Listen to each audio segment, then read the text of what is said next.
అసలు ఏంటమ్మా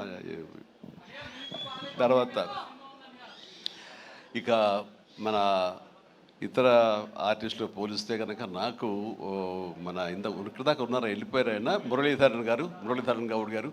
ఓకే, ఆయన ఎక్సలెంట్, ఆయన కూడా మంచి ఆర్టిస్ట్. ఆయన సినిమాలు చూస్తుంటాం, ఎంత సహజంగా చేస్తుంటారో వారు కూడా ఇందులో కామెడీకి ఉపయోగపడ్డారు.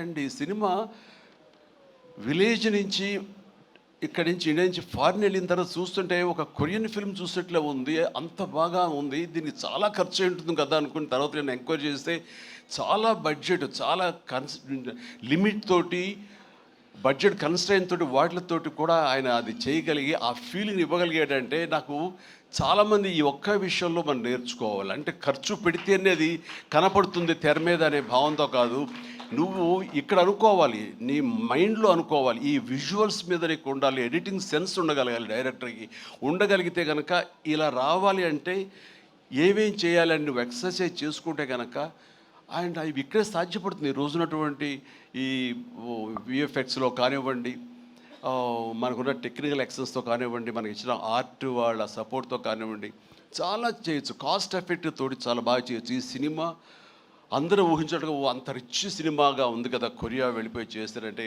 అది అంత అవ్వాల్సినంత ఖర్చు అవ్వకుండా లిమిట్లో చేయగలిగాడంటే తన ప్లానింగ్, తన భయం, భక్తి, ప్రొడ్యూసర్లు బతకాలి, మనతో పాటు ప్రొడ్యూసర్లు 4 డబ్బులు చేసుకోవాలి, అంతేగాని ప్రొడ్యూసర్ని నలిపేసేసి వాళ్ళు స్క్వీజ్ చేసేసి సినిమాలు చూపించి తద్వారా తన పేరు తను కనిపించాలనే ప్రయత్నం చేయకుండా ఆ రకంగా తను ఈ సినిమాని చేశాడు. ఇది ఒక బెస్ట్ ఎగ్జాంపుల్గా నేను అనుకుంటున్నాను as for as the director is concern, film making is concern.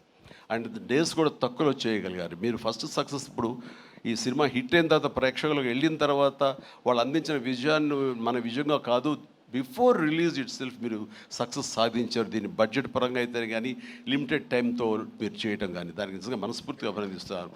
And ప్రతి వాళ్ళు ఇలాగే ఆలోచిస్తే కనుక నిజంగా సినిమా సక్సెస్ తగ్గిపోతున్నాయనే దీంట్లో ప్రతి వాళ్ళు కూడా నువ్వు ఇది నేర్చుకోవాల్సినటువంటిది, అమలు చేసుకోవాల్సిన విషయం. ఈ సంవత్సరం నిజంగా ఫస్ట్ హాఫ్ చూసిన తర్వాత బిగినింగ్ ఫిలిమ్స్ మంచి హిట్లు అయినాయి, బాగున్నాయి. కానీ ఆ తర్వాత మళ్ళీ ఈ జూన్ జూలై వరకు సినిమాలు ఏది పెద్దగా హిట్ అవ్వడం చూస్తుంటే సెకండ్ హాఫ్ ఎలా ఉంటుందో అనుకున్నావు. ఈ ద్వితీయార్థంలో బెస్ట్ పెద్ద సినిమా హిట్ అవడంతో ఫాలోడ్ బై మా ఇంటి బంగారం, అలాగే లెనిన్, ఆ తర్వాత చెన్నై లవ్ స్టోరీ, ఇట్లా ఇదిగో ఇప్పుడు ఈ కొరియన్ కనకరాజు. అంటే ఈసారి వండర్ఫుల్ ఆడియన్స్ రారు, వాళ్ళకి ఓటీటీలకి ఫిక్స్ అయిపోయారు. పెద్ద సినిమాలకి, ఈవెంట్ ఫిలిమ్స్కి అలాంటి వాటికి తప్ప మామూలుగా థియేటర్కి వచ్చి చూసే పరిస్థితి పోయింది, చిన్న సినిమాలు బతికే పరిస్థితి లేకుండా పోయింది అని చాలామంది స్టేట్మెంట్ ఇచ్చేస్తుంటారు. కాదు, కంటెంట్ ఇవ్వగలిగితే, వెరైటీ కంటెంట్ ఇవ్వగలిగితే, ఇలాంటి యంగ్స్టర్స్ అన్నింటినీ మైండ్లో పెట్టుకుని మనం కనుక ప్రజెంట్ చేయగలిగితే కనుక జనం రావడానికి ఉన్నారండి. వాళ్ళు ఒక సినిమా 2 సినిమాలు పెద్ద చూసిన తర్వాత ఓకే, ఆ తర్వాత సినిమా బాగుంది, ఇది ఎంటర్టైన్ చేస్తుంటే కుటుంబంతో, పిల్లలతోటి థియేటర్కి వెళ్ళి చూస్తారు. ఆ కిక్ ఇంట్లో కూర్చున్న చూస్తూ ఓటీటీలో వాళ్ళకి కలగదు, వాళ్ళు బయటికి రావాలని కోరుకుంటారు. వాళ్ళు బయటకు వచ్చి థియేటర్లో సినిమాలు చూసే రేంజ్కి మనం ఏమి ఇస్తున్నాం, వాళ్ళకి ఏం ప్రజెంట్ చేస్తున్నాం అని మనం ఆలోచించగలిగితే కనుక దానికి భయపడాల్సిన అవసరం లేదు. ఇదిగో ఈ సంవత్సరంలో వరుస సినిమాలు వస్తూనే ఉన్నాయి, పెద్ద సినిమా, చిన్న సినిమా, దాని బడ్జెట్ అంతా అది ఈవెంట్ ఫిల్మా లేకపోతే అనే కాదు, ఒక ప్రేక్షకుల్ని అలరించాలి, హెల్దీ ఫిల్మ్స్ తీయగలగాలి. అందులో ఈ సినిమా ఈ మా హిట్ అనేది మీరు నమోదు చేసుకోవడం, మీ ఖాతాలో వేసుకోవడం అనేది రియలీ అది డిజర్వ్ ఇట్. అండ్ ఈ సినిమాకి పనిచేసేటువంటి ఇతర నటీనటులకు, అలాగే మన కెమెరామెన్ చెప్పారు సంజయ్, మనోజ్ గారు, అండ్ సాయి మనోజ్, మీ గురించి వినాలి, మీరు అమెరికాలో ఉండేవారని. And please and all the very best. And అలాగే ఎడిటర్ గారికి, వాళ్ళకి, ఇంక వీళ్ళందరికీ చెప్తుంటే మా తమ్మని ఏంటి అన్నయ్య నా గురించి అక్కడ నా హృదయానికి దగ్గరైన మనిషి. అండ్ అలాంటి లెక్క తమ్మని మనకి కష్టం అవుతుంది కూర్చోవచ్చు. Please, I love you my boy, I love you. తమన్ను ఒక ఎనర్జీ బండిల్ ఆఫ్ ఎనర్జీ అండి. ఎప్పుడో బోరు కొట్టి తమ్మనికి ఫోన్ చేసి ఎలా ఉన్నావు తమ్ముడు, అనయా ఏంటన్నా చెప్పన్నా వచ్చేయమంటావా, రాదు సదా కాసేపు ఇది అని తనతోటి ఇప్పుడు ఈ సినిమా చేయబోతున్నాను, ఆ సినిమా పేరు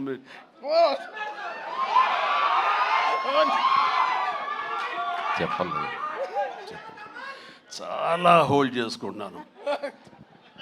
కొంచెం కూడా వద్దంటవా? కొంచెం ఫస్ట్ లెటర్ ఫంక్షన్కి వచ్చే ముందరే బాబీ చెప్పి మరి పంపించాడు. నేను జాగ్రత్త చూసుకోండి. ఓకే, వాళ్ళకి హింట్ ఉన్నప్పుడు ఆపుకోలేకపోతున్నాను, బలవంతంగా ఆపుతున్నాడు చెప్తాను. Okay, all right. అండ్ ఇందాక డైరెక్టర్ గారు అన్నట్లుగా మేము ఒక బొమ్మను తయారు చేసావు, దానికి ప్రాణం పోసావు నువ్వు అని. నిజంగా ప్రాణ ప్రతిష్ఠ చేసేటటువంటి అద్భుతమైనటువంటి ఒక టెక్నీషియన్ మనం తమన్. నేను ఇదే మాట అన్నాను, మాకు ఈ సినిమా అన్ని రకాలుగా మేము చేసాము అని. నాకు ఈ మధ్యకాలంలో మేము చేసినటువంటి గాడ్ ఫాదర్ సినిమాలో, అండ్ తమన్ నిన్ను నమ్ముతున్నాను, దీనికి ప్రాణ ప్రతిష్ఠ నువ్వు చెయ్యాలి, దీనికి ప్రాణం పోయాలి, దీనికి ఆరో ప్రాణం నువ్వే అవ్వాలి అని అన్నందుకు ఆ సినిమాలో తను చేసి ఆ బీజిఎమ్స్ అవి అంత అత్యద్భుతంగా ఇచ్చాడు ఆ సినిమాలో. అండ్ దానికి ఇప్పుడు మళ్ళీ ఈ సినిమా మన రాబోయే కొత్త సినిమా 158 అలాగే అంతా కష్టపడి కంగారు అదే ఛాన్స్ ఇవ్వట్లేదు.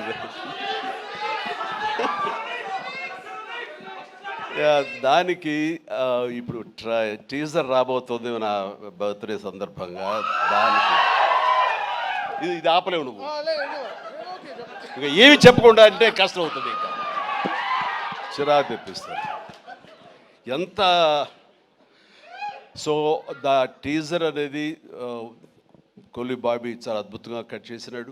దానికి తను ఇస్తున్న బీజిఎమ్స్ అనేది అదొక లెవెల్లో ఉంటుంది. ఖచ్చితంగా మీరు ఆ రోజున మీరు వెయిట్ చేయండి, ఆ సినిమా ఆ ట్రైలర్ ఎంజాయ్ చేస్తూ తద్వారా మీరు బాగుంది అంటే అదే మీరు నాకు ఇచ్చే బర్త్డే విషయం సార్. తమన్ మనస్ఫూర్తిగా ఈ సినిమాలో నీ వర్క్ గురించి ప్రత్యేకంగా చెప్పక్కర్లేదు, అత్యద్భుతంగా చేసావు, ప్రతిదీ బాగుంది. అండ్ కొన్ని ఎలివేషన్స్ నువ్వు ఇచ్చినప్పుడు అంతా ఇంతగా తను ఒక సాదాసీదా ఒక విలేజ్ బాయ్ నుంచి వాడు ట్రాన్స్ఫార్మ్ అయ్యి ఒక కొరియన్ వాడు ఆవహించిన తర్వాత తన స్వాగ్, తన బడి తీసుకోవడం, తన సిగార్ కాల్చడం, ఇవన్నీ చూస్తున్నప్పుడు వెనకాల నువ్వు కనపడుతున్నావు సార్ సైమల్టేనియస్గా. అండ్ అత్యద్భుతం ఇద్దరు పోటాపోటీ పడి మీరు కనిపించిన తీరు, ఆ సీన్ను అత్యద్భుతంగా మేము ఎంజాయ్ చేస్తుంది మాత్రం hats off and really I appreciate. ఇక ఎవరి గురించి మర్చిపోయింది క్షమించండి. ప్రతి ఒక్కరికి నా హృదయపూర్వక అభినందనలు. మీరందరూ ఎక్సలెంట్గా చేశారు. కాసర్ల గారు అలాగే బాయ్ మీరు కూడా. అండ్ అఫ్కోర్స్ మీ గురించి ఇప్పుడే యూసఫ్ గారండి, దావూద్ గారు, అండ్ మీరు కూడా వెనక స్క్రీన్ ప్లేలో మీ యొక్క పాత్ర ఉందని విన్నారు. అట్లాగే ఎవరు ఇందాక నుంచి హాసిని ఐశ్వర్య అంటారు, మీరు ఎవరో తెలియదమ్మా, కానీ ఇది అందరూ మీ గురించి మాట్లాడుతున్నారు. మీ ప్రత్యేకత ఏంటో నేను కాస్ట్యూమ్స్ డిజైనర్, ఓ సారీ, ఓకే, మా ప్రొడ్యూసర్ వైఫ్, ఓకే. సో మీకు కూడా నా కంగ్రాచులేషన్స్. అండ్ ఈ రోజున క్రేష్ మీరు ముందు నుంచి కూడా మీరు రాజీవ్ రెడ్డి గారి కాంబినేషన్లో మీరు సంస్థ పెట్టడం ఏంటి, దాంట్లో మీరు సినిమాలు తీయటం, మీకు నచ్చింది సినిమా ఎంత పెద్ద హిట్ అయింది ఏంటి అనేది కాదు, సినిమాలు చేస్తూ ఉండాలి, మా ప్యాషన్ ఏంటో మీకు తెలుస్తుంది. బట్ ఈ నేపథ్యంలో మీరు అట్లా ధైర్యంతో మీరు ముందుకు అలా వెళుతూ ఉన్న ఈ ప్రయత్నంలో హిట్ అనేది ఇన్విటబుల్, అది ఈ రోజున ప్రూవ్ అయింది. అండ్ నిర్మాతగా రాజీవ్ రెడ్డి గారికి అండ్ ఆయన ఫ్రెండు కో ప్రొడ్యూసర్గా నీకు, అలాగే మరొక ప్రొడ్యూసర్స్గా ఉన్నటువంటి మా కుర్రవాళ్ళు విక్కీ అండ్ యూవి క్రియేషన్స్, వంశీ, వీళ్ళందరికీ హృదయపూర్వక అభినందనలు. ఈ సినిమా హిట్ అవ్వడం అనేది ఇంతమందిలో ఆనందం కలిగిస్తున్నందుకు ఈ కారణమైనటువంటి ప్రతి ఒక్కరికి చిన్న పెద్ద అందరికీ నా హృదయపూర్వక నా సంతోషాన్ని తెలియజేస్తూ నా అభినందనలు తెలియజేస్తున్నాను. ముఖ్యంగా ఇలాంటి సినిమాలు ఆదరించినందుకు మీ ప్రోత్సాహానికి ఆడియన్స్కి మనస్ఫూర్తిగా thank you so much. I love you all.